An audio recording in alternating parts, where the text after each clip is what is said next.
Assalamualaikum warahmatullahi wabarakatuh. Halo semuanya, perkenalkan kami dari kelompok 1. Hari ini kami akan mempresentasikan hasil kerja kelompok kami. Kami mengambil topik 4 dengan judul Permasalahan Sosial Budaya sebagai Isu Global. Sebelum melanjutkan presentasi, izinkan saya memperkenalkan anggota kelompok saya terlebih dahulu.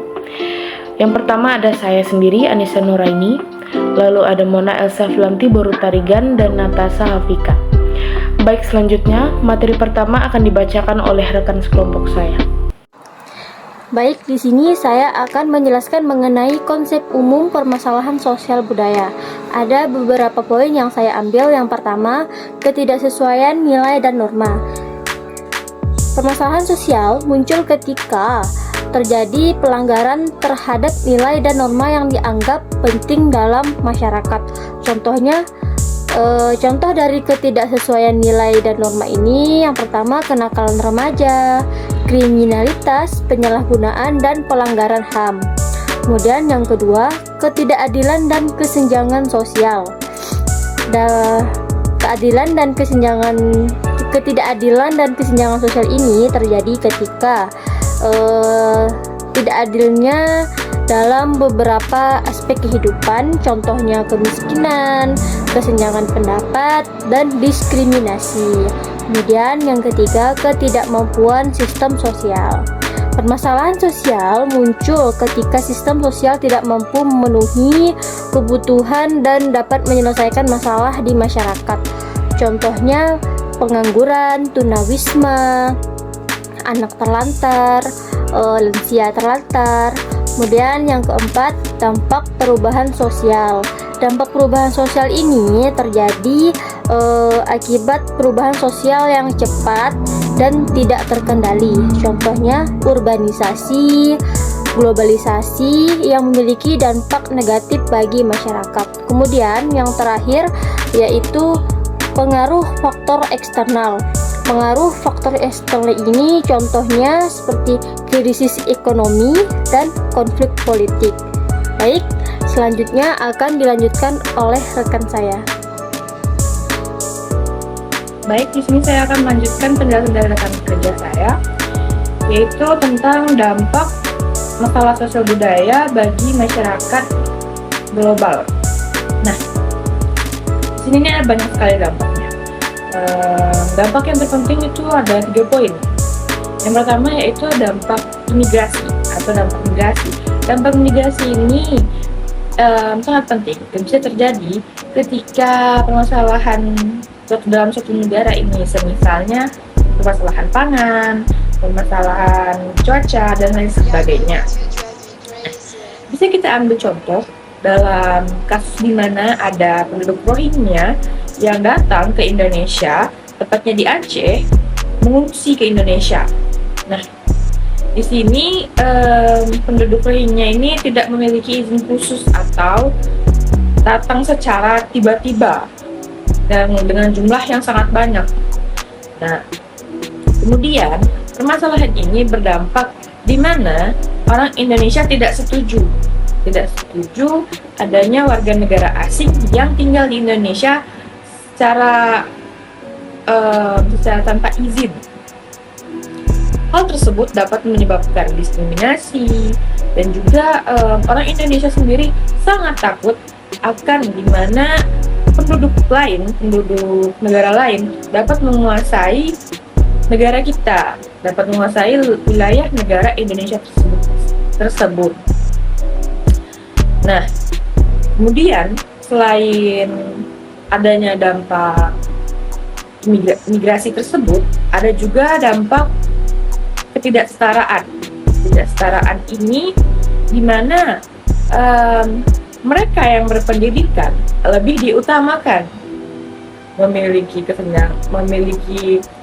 tunjangan kerja, memiliki tunjangan kesehatan, dipermudahkan. Mereka yang memiliki keluarga atau bahkan memiliki orang-orang dekat yang berpendidikan itu akan lebih mempermudah mereka. Akan tetapi orang-orang yang seperti petani, nelayan, buruh, dan lain sebagainya itu dipersulitkan. Nah, di Indonesia sendiri banyak sekali yang menerapkan di mana bahwa orang yang telah menjadi petani dan anaknya atau keturunan-keturunannya tersebut tidak dapat menjadi orang yang tinggi kembali, entah itu menjadi dokter atau menjadi polisi dan lain sebagainya.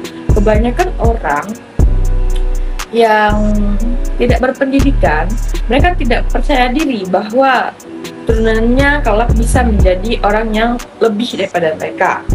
Nah, hal tersebut banyak diterapkan oleh keluarga-keluarga di Indonesia yang padahal mungkin kita bisa lihat di Indonesia sendiri banyak juga masyarakat yang berpenghasilan dari pekerja petani memiliki anak yang punya potensi yang tinggi, yang bahkan bisa lebih bagus dalam berbicara, bekerja, lebih bagus daripada orang yang memiliki tingkat pendidikan sekolah yang tinggi dan mahal. Nah, hal tersebut menyebabkan di mana ketidaksetaraan ini menjadi masalah di Indonesia kita, yang dimana orang-orang lebih menghargai mereka yang berpendidikan atau yang memiliki uang daripada mereka yang tidak memiliki uang atau tidak berpendidikan, seperti itu. Nah, dampak yang terakhir dan yang paling penting yaitu adalah dampak HAM, dampak hak asasi manusia. Dampak ini bisa kita lihat dari berbagai kasus. Nah, hak asasi manusia sendiri di Indonesia sangat dijunjung tinggi, sangat dipedulikan oleh masyarakat. Kenapa? Karena kita sebagai manusia harus memiliki hak tersebut. Akan tetapi, kembali lagi, ada beberapa oknum yang masih tidak menerapkan hal tersebut dan menjadi dampaknya sangat besar. Bisa kita lihat dari beberapa kasus di mana mungkin ada seorang pelaku narkoba atau pelaku curian yang dimana mereka mengalami kekerasan ketika mereka sudah ditangkap, atau bahkan pengeroyokan massal ketika mereka sedang melakukan tindakan hal jahat tersebut. Nah, itu harusnya tidak boleh ditangani oleh masyarakat awam atau bahkan oknum-oknum yang seharusnya menerapkan SOP ketika menginterogasi seorang pelaku. Nah, akan tetapi banyaknya oknum-oknum melakukan tindak kekerasan, melakukan tindak pengejekan, penghinaan. Nah, hal tersebut suatu pelanggaran dari hak asasi manusia, yang dimana di Indonesia sendiri masih banyak orang yang belum menerapkan, belum mengetahui, belum menjunjung tinggi hal tersebut, sehingga masih banyaknya hal-hal seperti kekerasan, penghinaan terhadap pelaku, terhadap orang-orang yang memiliki hak asasi manusia tersebut. Nah, jadi teman-teman, sosial budaya itu sangat penting untuk kita, karena kita masyarakat Indonesia ini harus mengetahui dan harus meninggikan kembali sosial budaya kita yang baik, yang benar. Bagaimana kita bisa menunjukkan bahwa Indonesia ini adalah suatu negara yang memiliki keberagaman yang sangat bagus, luas, dan juga dapat menjadi contoh untuk negara-negara lain, di mana kita dapat menerapkan hal-hal yang sangat baik. Baik, saya akan menjelaskan tentang analisis isu-isu global seperti migrasi, ketidaksetaraan, dan HAM atau hak asasi manusia. Yang pertama, ada migrasi. Migrasi adalah perpindahan penduduk dari satu tempat ke tempat lain dengan tujuan menetap sementara atau permanen. Migrasi dapat terjadi secara internal dan juga internasional. Nah, penyebab migrasi ini ada banyak. Contohnya dari segi ekonomi, politik, lingkungan, dan juga sosial. dampak positif dari migrasi ini adalah penambahan tenaga kerja, diversifikasi budaya, dan transfer pengetahuan. Dan dampak negatif dari migrasi ini adalah adanya ketegangan sosial, beban pada layanan publik, dan kehilangan sumber daya manusia dari negara asalnya. Baik, yang kedua ada ketidaksetaraan. Ketidaksetaraan mengacu pada distribusi sumber daya, kesempatan, dan kekuasaan yang tidak merata di antara individu atau kelompok di dalam masyarakat. Nah, faktor penyebab dari ketidaksetaraan ini ada dari segi ekonomi, sosial, politik, dan juga geografi.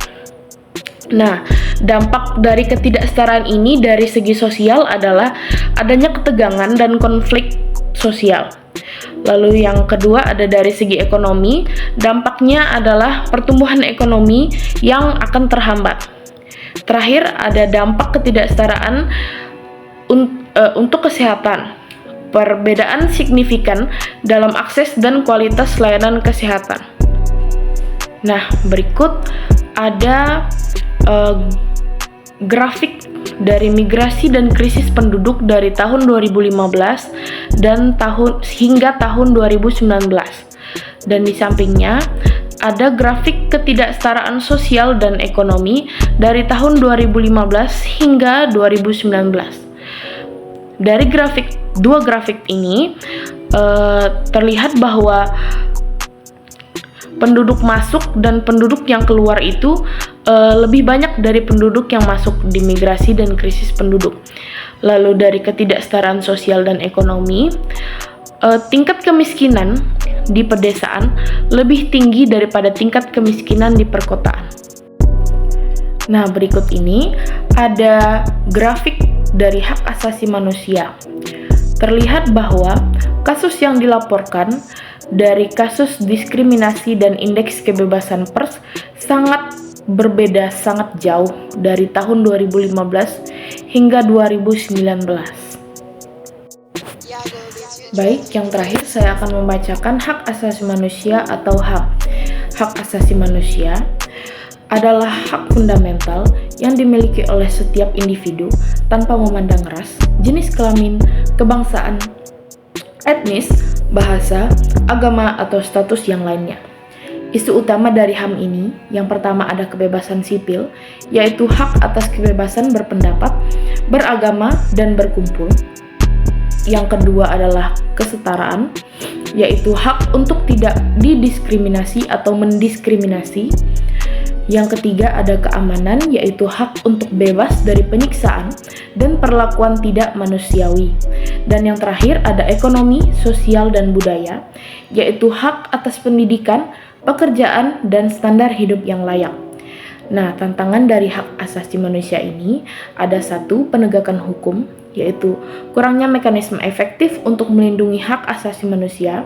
Yang kedua ada politik, yaitu pemerintah otoriter yang menindas hak-hak warga. Dan yang terakhir ada sosial, yaitu ketidakadilan sistemik yang mempengaruhi kelompok minoritas. Nah, dalam mengatasi isu-isu ini diperlukan kerjasama internasional, kebijakan yang adil, serta upaya masyarakat sipil untuk mendorong perubahan positif. Nah, dari perubahan positif ini dapat mencakup berbagai tindakan dan inisiatif, yaitu seperti mengadakan pelatihan dan edukasi untuk memberdayakan masyarakat tentang hak-hak mereka dan cara menuntut hak tersebut. Lalu ada layanan sosial, menyediakan layanan kesehatan, pendidikan, dan perlindungan sosial bagi kelompok rentan, atau bekerja sama dengan pemerintah seperti mengembangkan kebijakan yang inklusif dan yang lebih adil. Baik, sekian dari kelompok kami. Mohon maaf jika ada kesalahan kata. Wabillahi taufiq wal hidayah. Wassalamualaikum warahmatullahi wabarakatuh.